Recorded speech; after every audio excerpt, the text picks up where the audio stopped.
Baik, terima kasih atas kesempatan yang diberikan. Saya akan mempresentasikan materi tentang sistem pengendalian manajemen. Namun untuk itu, perkenalkan, nama saya Yuni Syipyahyang, NIM 2405057, kelas B semester 1 2024. Struktur pengendalian manajemen. Yang pertama, pusat biaya. Unit ini bertanggung jawab untuk mengelola biaya, tidak menghasilkan pendapatan. Contoh departemen produksi, logistik, atau administrasi. Dan yang kedua, pusat pendapatan. Unit ini berfokus pada pencapaian target pendapatan, bertanggung jawab untuk penjualan dan pemasaran. Contoh tim penjualan, divisi pemasaran, atau outlet retail. Dan yang ketiga, pusat laba. Unit ini bertanggung jawab untuk mengelola pendapatan dan biaya, bertujuan mencapai profitabilitas, contoh divisi produk, lini bisnis tertentu, atau cabang. Dan yang terakhir, pusat investasi.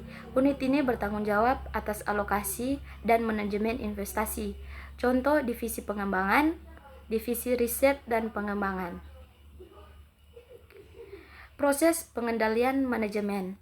Tahap pertama adalah penyusunan program, mendefinisikan strategi dan tujuan organisasi, contoh meningkatkan penjualan 20%, meningkatkan efisiensi produksi. Yang kedua adalah penyusunan anggaran, merinci program ke dalam target keuangan yang terukur, contoh anggaran penjualan, anggaran produksi, anggaran marketing. Dan yang ketiga adalah pelaksanaan dan pengukuran, menjalankan program dan memantau kemajuan terhadap target, contoh pencapaian penjualan, monitoring hasil produksi, analisis data marketing. Dan yang keempat adalah pelaporan dan analisis, mengevaluasi hasil, mengidentifikasi penyimpangan, dan mengambil tingkah korektif, contoh laporan keuangan, laporan kinerja, dan analisis tren. Penerapan pengendalian manajemen. Yang pertama, ROI, Return on Investment, mengukur profitabilitas dari setiap investasi yang dilakukan. Yang kedua, laporan pertanggungjawaban. Laporan ini menunjukkan pertanggungjawaban unit bisnis atas kinerja keuangan, operasional, dan sumber daya. Yang terakhir, analisis varians.